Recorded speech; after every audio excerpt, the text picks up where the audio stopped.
네, 하나님 말씀 보도록 하겠습니다. 오늘 말씀은 시편 1편 1절에서 6절까지입니다. 네, 다 같이 한 목소리로 1절부터 6절까지 다 같이 봉독하도록 하겠습니다. 시작. 복 있는 사람은 악인들의 꾀를 따르지 아니하며 죄인들의 길에 서지 아니하며 오만한 자들의 자리에 앉지 아니하고 오직 여호와의 율법을 즐거워하며 그의 율법을 주야로 묵상하는도다. 그는 시냇가에 심은 나무가 소를 따라 열매를 맺으며 그 잎사귀가 마르지 아니함 같으니 그가 하는 모든 일이 다 형통하리로다. 악인들은 그렇지 아니함이며 오직 바람에 나는 겨와 같도다.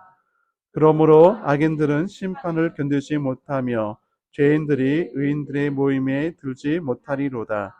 무릇 의인들의 길은 여호와께서 인정하시나 악인들의 길은 망하리로다. 아멘. 오늘 말씀의 제목은 복 있는 사람이라는 말씀의 제목을 가지고 말씀을 전하도록 하겠습니다. 모든 사람은 복을 받길 원합니다. 그리고 나는 복 있는 사람이 됐으면 좋겠다는 그 마음을 모두가 갖고 있습니다. 이것은 옛날부터 그랬던 것 같아요. 특별히 한국에 보면은 그런 문화들이 많이 있거든요. 삶의 모습 속에서 어떤 복 받기를 원하는 간절한 모습들이 많이 있거든요. 그래서 복복자, 한자로 복이라는 그 한자를 집안 여기저기에 그것을 드러나고 또 복을 적어놔서 모든 사람이 복을 받고자 하는 그런 마음으로 여기저기 부정은 아니지만 여기저기 있을 수 있도록, 그래서 복이 우리 가정에게 또는 나에게 올 수 있도록 그렇게 간절한 마음으로 비는 마음으로 그렇게 했던 것을 기억납니다. 저도 마찬가지로 어렸을 때 보면 그 복자가 많이 있었거든요. 복자 여기도 계신데 예, 베개도 있고요, 숟가락도 있고, 장롱 같은 것도 있고, 방서, 이불, 곳곳에 복자가 있는 것을 볼 수 있어요. 근데 우리나라 사람들이 가장 좋아하는 복이 한 5가지 있다고 얘기를 하거든요. 대표적인 것이 5가지가 있는데 그것을 가리켜서 오복이라고 얘기해요. 첫 번째 복은 뭐냐면 장수하는 것, 오래 사는 것. 두 번째 복은 뭐냐면 재산이 넉넉한 것. 또 세 번째 복은 뭐냐면 몸과 마음이 편한 것. 그리고 네 번째는 덕을 갖추고 베푸는 삶을 사는 것. 그리고 다섯 번째는 뭐냐면 명대로 살다가 편안히 돌아가는 것, 죽는 것. 그것을 가리켜서 오복이라고 얘기하고, 대부분이 사람들이 생각하는 것, 소망도 바램도 대부분 다 이 안에 들어가 있다고 생각해요. 그리고 이런 것들을 누리며 살아가는 사람들을 가리켜서 우리는 저 사람은 복 있는 사람이다라고 얘기를 하죠. 근데 우리나라뿐만 아니라 다른 나라들도 복을 많이 강조를 해요. 아시안권에도 많이 강조를 하죠. 중국도 그렇고 일본도 마찬가지라고 생각해요. 근데 복을 가장 많이 강조하는 곳이 있는데 그것은 뭐냐면 종교의 복을 많이 강조하고 있는 것을 볼 수가 있어요. 종교를 통해서 복을 받고자 하는, 기독교도 마찬가지거든요. 기독교도 어쩌면 그냥 복의 종교라고 얘기할 수 있을 정도로 복에 대해서 많이 얘기하는 것을 볼 수가 있어요. 찬송가를 보더라도 복의 근원 강림하사라는 찬송도 있고, 그리고 전도할 때 어떻게 전도하죠? 예수 믿고 복 받으세요. 그리고 뿐만 아니라 이거를 뒷받침해 줄 정도로 성경에는 수많은 복에 대한 말씀이 너무나 많이 있는 것을 볼 수가 있어요. 복이라는 그런 히브리어 단어가 있는데요. 그 단어가 구약에 몇 번 사용되었냐면 444번 사용됐다는 거예요. 즉 뭐냐면 성경도 이만큼 복에 대해서 많이 언급하고 있고, 복을 받는 것이 어떤 좋은 개념으로, 복을 받는 것이 축복이라는 그런 개념으로 계속 말씀하고 있다는 거예요. 그리고 오늘 시편 1편에 있는 말씀도 보면 복이 있는 사람에 대해서 언급하고 있는 것을 볼 수가 있어요. 그렇다면 우리가 생각했을 때 과연 복이라는 것은 무엇인가를 생각해 봤으면 좋겠는데요. 앞에서 말했던 건 오복, 사람들이 좋아하는 오복, 그것이 진정한 복일까를 먼저 생각해 보면 그것이 진정한 복이 아닐 수도 있다는 거예요. 사람들은 오래 사는 것이 복이라고 얘기하지만 몸이 아픈 상태에서 오래 사는 것은 복이 아니잖아요. 그리고 돈이 많이 있는 것, 부한 것이 복이라고 얘기하는데 그 돈을 많이 가진 것 때문에 가족끼리 싸우고 다투는 것은 또 복이 아니잖아요. 그리고 세상 사람들이 얘기하는 그 오복을 자세히 보면 그 복이 어떤 물질적인 거 있는 것을 볼 수 있어요. 물질적이고 육적인 것, 그리고 현세적인 것. 이 세 대에서만 누릴 수 있는 그 복이라는 것을 우리가 알 수 있거든요. 근데 진정한 복이라는 것은 뭐냐면 육적인 이 세상에서만 누리는 복보다도 더 큰 복이 있다는 것을 우리가 인정할 수 있어야 돼요. 왜냐하면 사람이 육만 있는 것이 아니라 영혼도 있기 때문에, 사람은 육과 영으로 되어 있기 때문에 육적인 복이 있다면 영적인 복, 육적인 복은 한 100년만 받을 수 있는 복이라면 영적인 복이라는 것은 영원토록 받을 수 있는 복이기 때문에 어쩌면 영적인 복, 그것을 우리가 더 집중하고 그것에 대해서도 받기를 원하는 것이 어쩌면 참된 복, 완전한 복을 받기 위한 어떤 그런 모습이라고 저는 생각해요. 근데 대부분 사람들은 육적인 이 세상에서의 복만 생각하고 그것만 받으면 된다고 생각을 하죠. 근데 진정한 복은 영이 복을 누리는 것, 그것이 진정한 복이라는 거예요. 왜냐하면 영은 영원하기 때문에. 성경도 보면은 그 단어가 이 세상에서 누릴 수 있는 복에 대해서 많이 얘기를 해요. 하지만 그럼에도 불구하고 성경적인 관점에서 복은 그것으로 끝나는 것이 아니라 영원한 복을 향해서 영원한 복을 받도록 그것에 대해서 포커스를 두고 있다는 것을 우리가 알아야 되는 거예요. 예수님께서도 산상수훈에서 팔복에 대해서 말씀해 주시잖아요. 그 말씀이 마태복음 5장 1절에서 12절 나와 있는데 우리 같이 한번 읽어볼까요? 예수님께서 말씀하는 복이 어떤 복인지 한번 생각하면서 한번 읽어봤으면 좋겠습니다. 같이 읽겠습니다. 시작. 예수께서 무리를 보시고 산에 올라가 앉으시니 제자들이 나아온지라 입을 열어 가르쳐 이르시되 심령이 가난한 자는 복이 있나니 천국이 그들의 것이며 애통하는 자는 복이 있나니 그들이 위로를 받을 것이며 온유한 자는 복이 있나니 그들이 땅을 기업으로 받을 것이며 이에 줄이고 목마른 자는 복이 있나니 그들이 배부를 것이며 긍휼히 여기는 자는 복이 있나니 그들이 긍휼히 여김을 받을 것이며 마음이 청결한 자는 복이 있나니 그들이 하나님을 볼 것이며 화평하게 하는 자는 복이 있나니 그들이 하나님의 아들이라 일컬음을 받을 것이며 이를 위하여 박해를 받는 자는 복이 있나니 천국이 그들의 것임이라. 나로 말미암아 너희를 욕하고 박해하고 거짓으로 너희를 거슬려 모든 악한 말을 할 때에는 너희에게 복이 있나니 기뻐하고 즐거워하라. 하늘에서 너희의 상이 큼이라. 너희 전에 있던 선지자들도 이같이 박해하였느니라. 그러니까 팔복에 대해서 말씀하고 있는데 첫 번째가 심령이 가난한 것, 그다음에 애통하는 것, 온유한 것, 의에 줄이고 목마른 것, 긍휼히 여기는 것, 마음이 청결한 것, 화평케 하는 것, 의를 위하여 핍박받는 것. 이것이 다 복이라고 말씀하고 있어요. 하지만 세상적인 복과는 다른 복에 대해서 말씀하고 있거든요. 개념 자체가 틀리고 어쩌면 그와 반대되는 상반된 것을 가리켜서 예수님은 복이라고 말씀하고 계세요. 예를 들어서 가난한 것, 애통한 것, 핍박받는 것. 세상적으로 봤을 때는 이것은 복이 아니거든요. 이게 불행한 거예요. 근데 예수님은 이것을 가리켜서 복이라고 말씀하고 있어요. 왜 예수님께서는 이것을 가리켜서 복이라고 말씀했을까? 왜냐하면 이것이 그 복이라는 것이 하나님과의 올바른 관계에 연결됐다는 거예요. 이것을 통해서 우리가 얘기하는 불행과 같은 가난도, 애통도, 핍박도 이것을 통해서 하나님의 관계가 회복되어질 때 이것이 복으로 나타난다는 거예요. 아무런 없이 그냥 가난한 것, 애통한 것, 그냥 핍박받는 것은 하나님과 관계가 연결되지 않으면 이것이 복이 되지 않지만 이것을 통하여서 하나님과 연결되어지는 올바른 관계가 회복되어지고 관계가 유지되면 그것이 복이 된다라고 예수님은 말씀하고 계신 거예요. 그리고 이것은 영원한 복으로 이어진다는 거예요.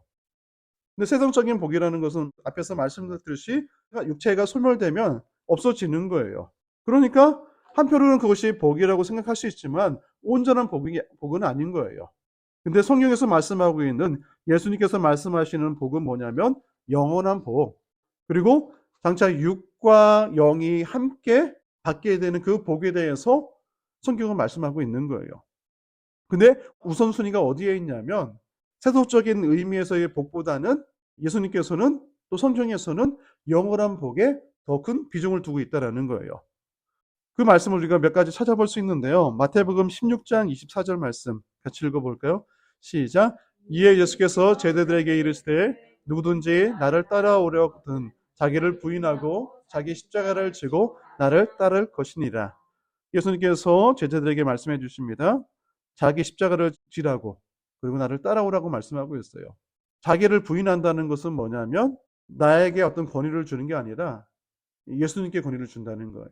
어떤 종과 같은 그런 모습으로 자기를 낮춰주는 거예요. 낮아지는 거예요.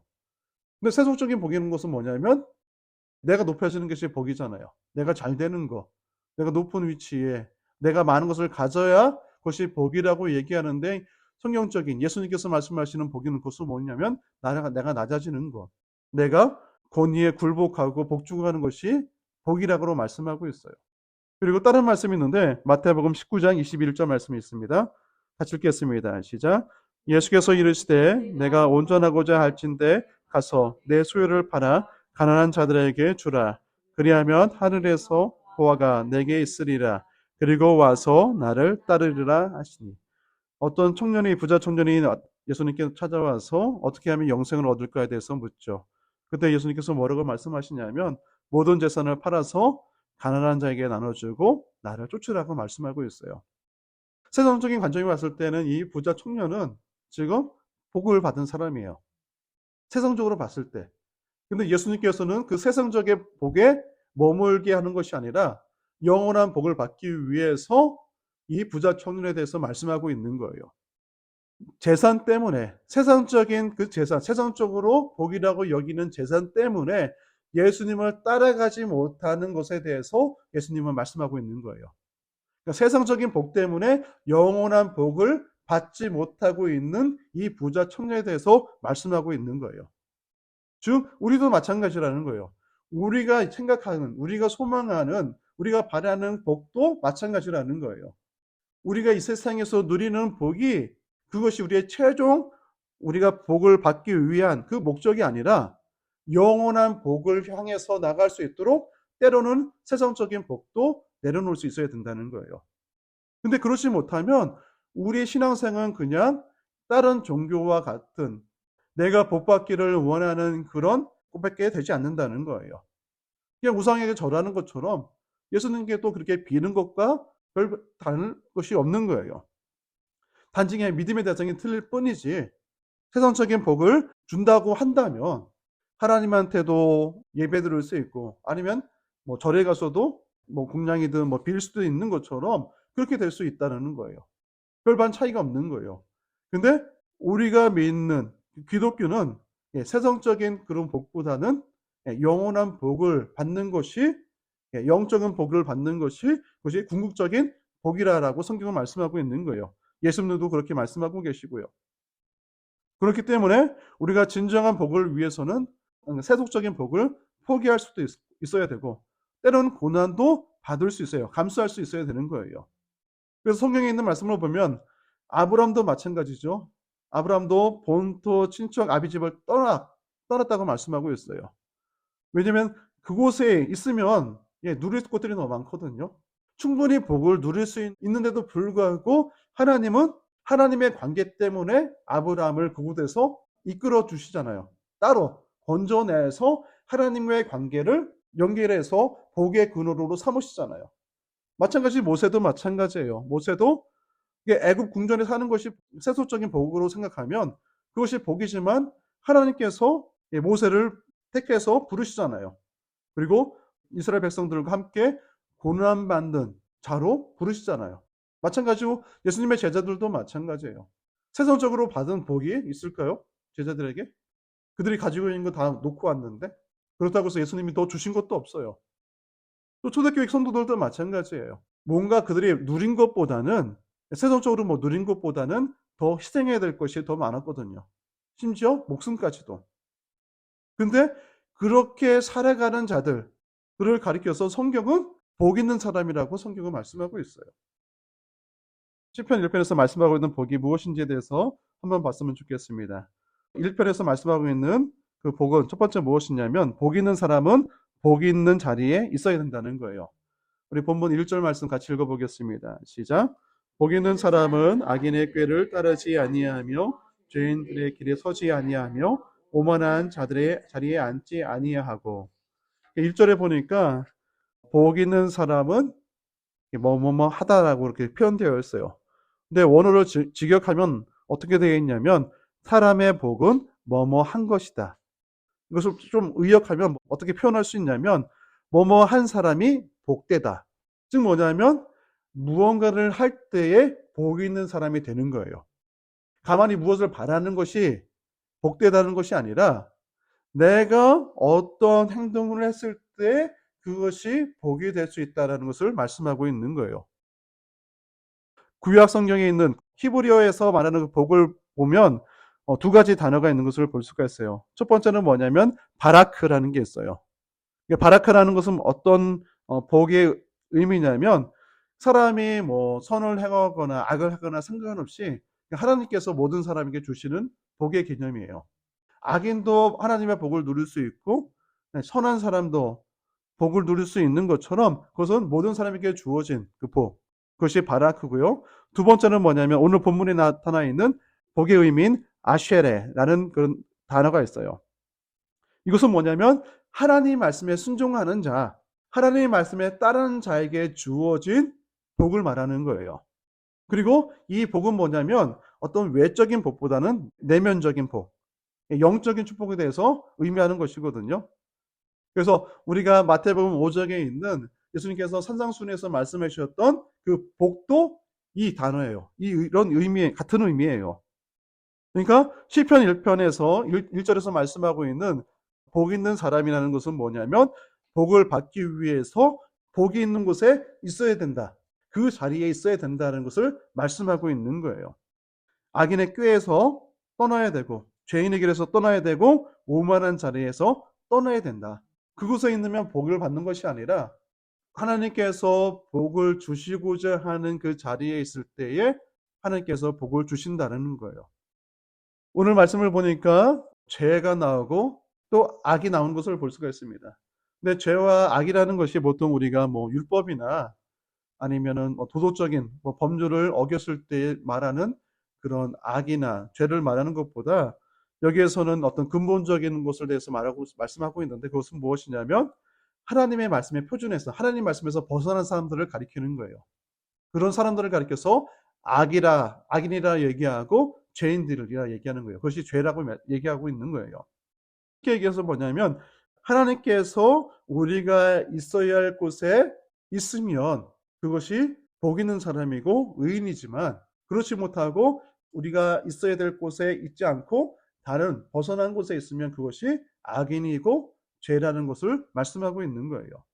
그리고 또 악인의 모습에 대해서 표현할 때 세 개의 동사와 세 개의 명사 그리고 세 종류의 사람을 구분해서 말씀하고 있는데요. 먼저 동사 표현이 세 가지가 나오는데 첫 번째는 따르다. 악인들의 꾀를 따르다라는 그런 동사와 또 서다. 죄인의 길에 서다 라는 표현 그리고 오만한 자리에 앉다 라는 그 세 가지의 단어가 있어요. 따르다는 것은 어떤 거냐면 어떤 대상을 추종하는 것, 따라가는 것을 얘기하는 거고요. 그 다음에 서다는 것은 뭐냐면 적극적으로 참여하는 거예요. 그리고 앉다라는 것은 뭐냐면 주도하는 자리에 앉아 있는 것. 그러니까 의미가 점점 세지는 거예요. 약간 수동적이었던 것이 점점 능동적으로 나타나는 그런 표현을 쓴 것을 볼 수가 있어요. 죄라는 것이 그래요. 처음부터 큰 죄를 저지르는 게 아니라 누군가에 의해서 그것을 따라가는 것부터 시작해요. 그것에 따라가다가 적극적으로 참여하고 적극적으로 참여하다가 그 다음에는 내가 주도하고 있는 상태로 죄를 짓게 되는 거예요. 또 명사도 마찬가지예요. 명사를 세 가지로 찾아볼 수 있는데 첫 번째는 꾀, 그리고 두 번째는 길, 또 세 번째는 자리라는 그런 명사가 있어요. 꾀라는 것은 뭐냐면 권고하는 것, 충고하는 것, 어떤 가르침을 얘기하는 거예요. 그래서 악의 꾀를 따른다는 것은 뭐냐면 악인의 충고를 듣는 거예요. 받아들이는 거예요.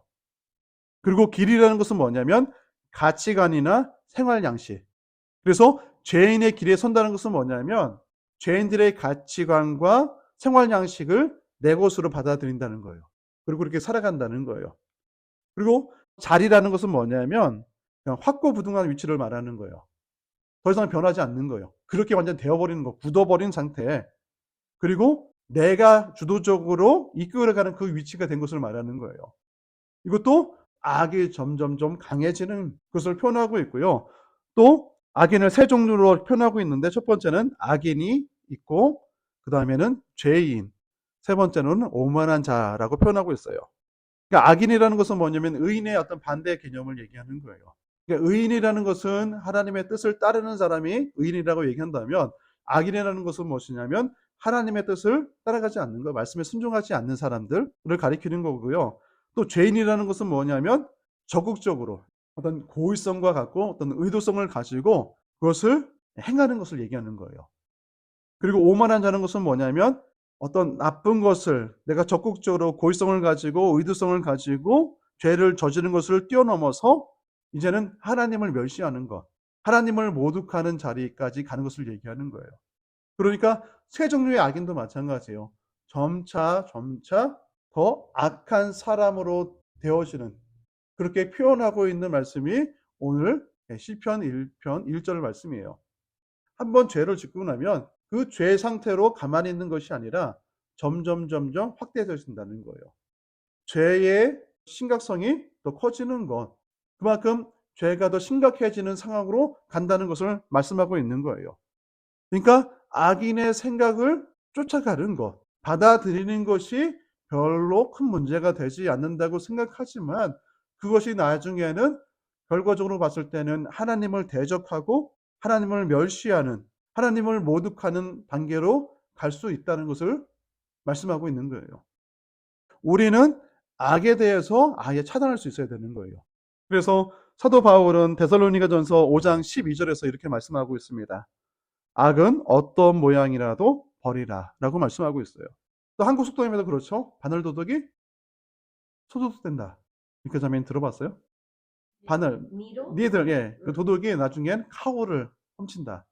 처음엔 작은 거를 훔치는데 그것이 나중에는 큰 것까지 훔치게 되는, 그것은 뭐냐면 그 죄가 점점점 그 자리에 그 많은 것으로 머무는 것이 아니라 더 큰 죄를 저지르게 되는, 죄가 점점점 커지는 것을 말씀하고 있는 거예요. 그러니까 그것을 끊을 수 있어야 된다는 거예요. 바늘 훔치는 거 하찮게 여기는 것이 아니라 그걸 심각하게 받아들일 수 있어야 되는 거예요. 근데 악인들은 우리 믿는 자들을 꾀하려 할 때에 나쁜 것으로 꾀하는 것이 아니라 좋게 보이는 것으로 우리를 꾀한다는 거예요. 달콤하고 현혹되기 쉬운 것으로 우리를 꾀하려고 한다는 거예요.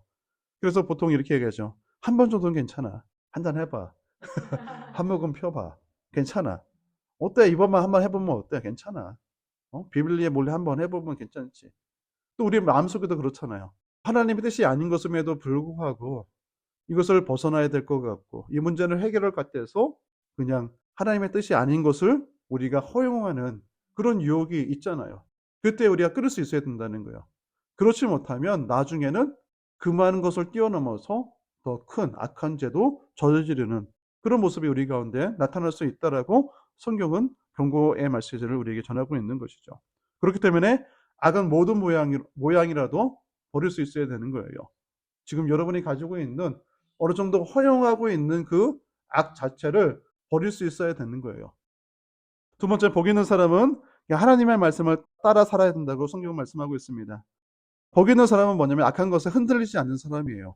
악인의 꾀를 따라가지 않는다는 것은 뭐냐면 흔들림이 없는 거예요. 유혹되지 않는다는 거예요. 그것에 마음이 흔들림이 있는 것이 아니라 굳건하게 서서 믿음 가운데 하나님 말씀 가운데 나아가는 사람이 복 있는 사람이라고 말씀하고 있어요. 우리 2절 말씀을 볼까요? 같이 읽겠습니다. 시작. 오직 여호와의 율법을 즐거워하여 그의 율법을 주야로 묵상하는도다. 그러니까 믿음의 사람, 또 복 있는 사람은 뭐냐면 하나님의 말씀 속에서 길을 찾는 사람이에요. 그리고 하나님의 말씀에 대한 신뢰가 있는 사람이에요. 복이 누구한테 오냐면 하나님한테 오기 때문에. 즉 복은 하나님의 말씀을 통해서 오기 때문에 하나님의 말씀을 듣는 것이 내가 복 받는다라고 확고하게 믿고 있는 사람이 복을 받을 수 있는 거예요. 그렇지 못하고 이 믿음이 없으면 우리가 하나님의 말씀을 보지 않는 거예요. 내 생각대로 가는 거예요. 하나님의 말씀에서 복을 받으려고 하는 그런 모습이 나타나는 것이 아니라 내 생각, 내 꾀, 아니면 세상적으로 하는 어떤 방법들을 사용해서 내가 복을 받으려고 하는데 그것은 복을 받는 것이 아니라 그것은 악을 행하고 있는 것이고 그것이 악인이 되는 것이라고 말씀하고 있는 거예요. 그렇기 때문에 우리가 항상 복은 하나님으로부터 오고 하나님의 말씀을 통하여서 우리가 복받을 자리에 있는 자가 복을 받을 수 있다는 그런 마음이 우리 가운데 확고하게 있어야 되는 거예요. 그렇지 않으면 우리가 쉽게 유혹당할 수 있는 거예요. 하나님의 자리에서 있는 것이 아니라 세상의 방법으로, 어떤 사람의 방법으로 하다 보면 그 자리를 지키는 것이 아니라 떠나버리는, 그것이 우리가 복을 받지 못하는 길이 될 수 있다. 복을 못 받는 것을 떠나서 우리가 의인이 아닌 악인으로 변질되어지는 그런 위험한 상황이 될 수 있다는 것을 우리가 기억해야 되는 것이죠. 하나님의 말씀을 따라 사는 것이 복인 거예요. 세상적으로 뭐 드러나지 않더라도, 물질이 막 들어오지 않더라도 세상적인 어떤 축복의 어떤 가치로 따졌을 때에 그것이 내게 없더라도 내가 하나님 말씀에 순종하고 있고 말씀을 따라가고 있으면 지금 내가 축복받고 있는 거예요. 여러분 축복받고 있나요? 아멘. 네, 축복받고 있다고 고백할 수 있어야 되는 거예요. 없는데 돈이 없는데 아니요. 그래도 축복받고 있는 거예요. 영적인 복을 받고 있는 거예요. 우리가 하나님의 관계, 아까 말씀드렸듯이 하나님의 관계가 잘 유지되고 있으면 복을 받고 있는 거예요. 우리 신명기 10장 13절 말씀 같이 볼까요? 같이 읽겠습니다. 시작. 내가 오늘 내 행복을 위하여 내게 명하는 여호와의 명령과 규례를 지킬 것이 아니냐. 말씀을 보니까 이스라엘이 자신들의 행복을 위해서 하나님의 모든 규례와 명령을 지켜야 할 것을 말씀하고 있어요. 보통 우리의 행복보다는 하나님의 뜻에 맞춰야 된다. 그래서 우리는 우리의 행복을 포기해야 되고 때로는 희생해야 된다고 생각해요. 그러니까 하나님의 명령을 따르고 규례를 지키는 것이 힘들 때가 있어요. 근데 신명기 10장 13절에 있는 말씀을 보니까 그 명령과 하나님의 명령과 규례를 지키는 그 목적이 무엇이냐면 우리의 행복을 위해서, 우리가 축복받기 위해서 하나님께서는 우리에게 명령과 규례를 주셨다는 거예요. 그리고 그것을 지키는 자들이 행복할 수 있고 복을 받을 수 있다라고 성경은 말씀하고 있는 거예요. 이 개념이 우리 가운데 있어야 돼요. 그래야 우리가 복을 받을 수 있는 거예요. 그래야 우리가 순종할 수 있는 거예요. 어떤 상황이든 내가 힘들어지는 상황으로 가는 것이 아니라 나의 것을 뺏기는 것이 아니라 하나님께서부터 얻게 되는 그런 복이라는 것을 우리가 고백할 수 있어야 되는 것이죠. 그렇기 때문에 우리가 하나님의 말씀을 즐거워해야 되는 거예요. 왜냐하면 하나님의 말씀은 내게 복을 주시기 위한 말씀이기 때문에, 내가 행복하기 위해서 주시는 말씀이기 때문에 우리가 하나님의 말씀을 보는 것을 기뻐할 수 있어야 되는 거예요. 그러니까 즐거워할 수 있는 거예요. 내가 여호와의 말씀을 주야로 묵상하는 것. 왜냐하면 그것이 복이 오기 때문에. 우리가 천국 비유를 보면 밭에 감추어진 보물, 그 비유가 있잖아요. 어떤 사람이 밭에 보물이 숨겨져 있는 것을 발견했어요. 근데 그 사람이 그것을 얻기 위해서 어떻게 하죠? 자기의 모든 것을 팔아서 그 밭을 사잖아요. 그리고 밭은 사람이 어떻게 할까요? 그것을 캘 거 아니에요. 딱 시간 정해놓고 몇 시부터 몇 시까지만 캘까요? 밤새도록 할 거예요. 왜냐하면 귀한 것을 얻었기 때문에, 귀한 것이라는 것을 알기 때문에 밤낮 가리지 않고 다 캘 거예요. 혹이라도 누가 볼까 봐 그것을 빼앗기지는 않을까. 근데 마찬가지로 하나님의 말씀이 정말로 나에게 큰 보물을 여겨지면 우리가 밤낮 가리지 않고 말씀을 보게 되는 거예요. 그것이 복인 것, 귀한 것으로 우리가 받아들일 수 있기 때문에. 그래서 시편 기자는 그래서 복 있는 사람은 적극적인 행동을 요구하고 있는 거예요. 가만히 있으면 하나님께서 복 주시겠지가 아니라 복을 받은 사람은 이렇게 해야 된다라는 그런 개념에서 말씀하고 있는 거예요. 그리고 복을 받기 위해서는 하나님의 여호와의 율법을 즐거워할 수 있어야 되고 그 율법을 주야로 묵상할 수 있는 것, 또 그 말씀을 따를 수 있는 자가 복된 사람이 된다라고 말씀하고 있어요. 여러분들 복 받기를 원하시나요? 그러면은 어떻게 되죠? 적극성이 있어야 되는 거예요. 달라고 달라고 기도하는 것보다는 말씀을 받아들이고 말씀대로 살아가는 것이 복을 받을 수 있는 거예요. 근데 우리의 삶을 보면 그렇지 못한 부분이 있어요. 먼저 말씀드리고 싶은 것은 뭐냐면 우리가 지금 잘못된 모습으로 복 받기를 위해서 했던 신앙생활의 모습 중에 잘못된 부분이 있으면 그것을 끊어낼 수 있어야 되는 거예요. 오늘 말씀 있는 보면 악인과 의인에 대해서 딱 구분되어 있는 것을 볼 수가 있어요. 그 중간 개념이 없어요. 악인 아니면 의인이에요. 의인 아니면 악인이에요. 우리가 의인이 되거나 악인이 된다라고 성경은 말씀하고 있지 어떤 중간을 말씀하고 있는 것이 아니에요. 여러분은 의인입니까? 악인입니까? 의인 둘 다 없다니까요. 어떤 부분이 강해요? 복 있는 자의 모습이 강해요? 아니면 악인의 모습이 강해요? 지금은 악의 모습이 작다고 하더라도 그것이 커진다는 거예요. 분명히 성경은 그것이 커진다고 분명히 말씀하고 있어요. 그것을 끊어내지 않으면 우리가 잡초를 끊어내지 않으면 계속해서 커져서 자라는 것처럼 그것을 잘라내지 않으면 커질 수밖에 없는 것이 악이고 죄라는 것을 성경은 분명히 말씀하고 있어요. 그렇다면 우리가 내가 의인이라고 고백한다면 그것을 잘라낼 수 있어야 되는 거예요. 아까운 것이 아니에요. 뭔가 악의 모습을 가지고 내가 복받기를 원하는 것은 뭐냐면 그 자체가 의인이 아닌 거예요. 하나님의 믿음 가운데 받아들이는 사람이 아니라 그냥 미신과 같은 마음으로 다른 종교를 섬기는처럼 세상적으로 복을 받고자 하는 그런 욕망 가운데 그냥 하나님을 이용할 뿐인 거예요. 그것을 제어버릴 수 있어야 되는 거예요. 끊어낼 수 있어야 되는 거예요. 결단할 수 있어야 되는 거예요. 앞에서 말씀드렸듯이 우리를 꾀하려는 모습들이 있잖아요.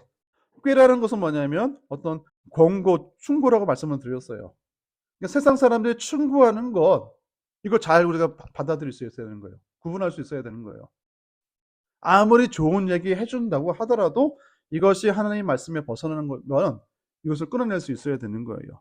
가치관도 마찬가지예요. 생활 양식도 마찬가지예요. 우리가 생각하는 어떤 길이라고 여겼던 것 그것이 세상적인 가치관과 세상적인 방식으로 살아가고 있다면 끊어낼 수 있어야 되는 거예요. 자리도 마찬가지예요. 세상적으로 어떤 세상적인 가치관을 가지고 세상적인 가치관으로 추구하면서 사는 사람들과의 관계도 우리가 때로는 정리할 수 있어야 되는 거예요. 왜냐하면 우리가 복을 받기 위해서 그들이 우리 가운데 오도록 하는 것이 맞지 우리가 그들 가운데 가는 것은 안 되는 거예요. 죄를 범하는 거예요. 우리가 지난번에 우리가 성경 공부하면서 성경이 하나님의 제품 설명서라고 얘기했던 것 기억나시죠?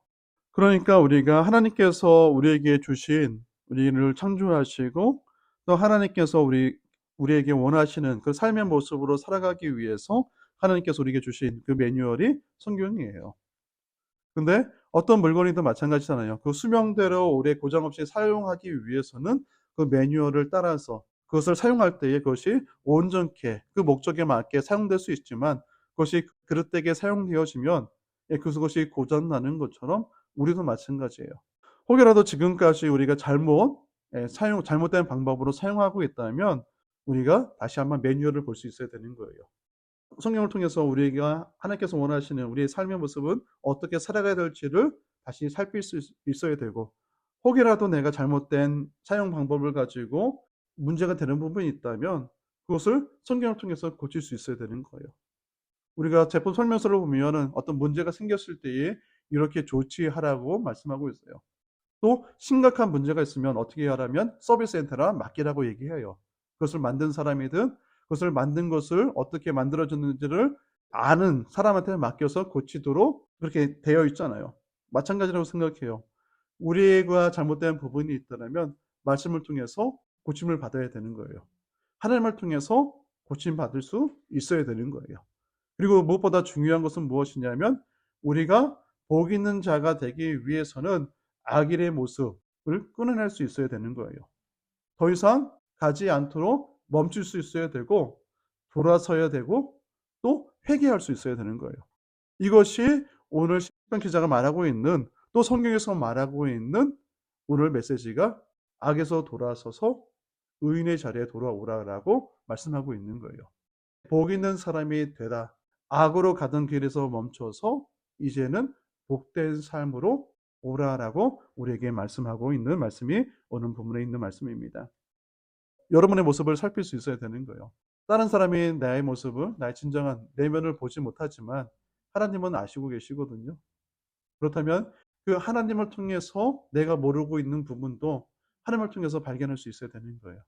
하나님, 내가 지금 내 모습 속에 어떤 모습이 하나님의 말씀에 거스른 부분이 있습니까? 라고 물을 수 있어야 되고, 또 내가 기꺼이 그것을 끊어내겠습니다.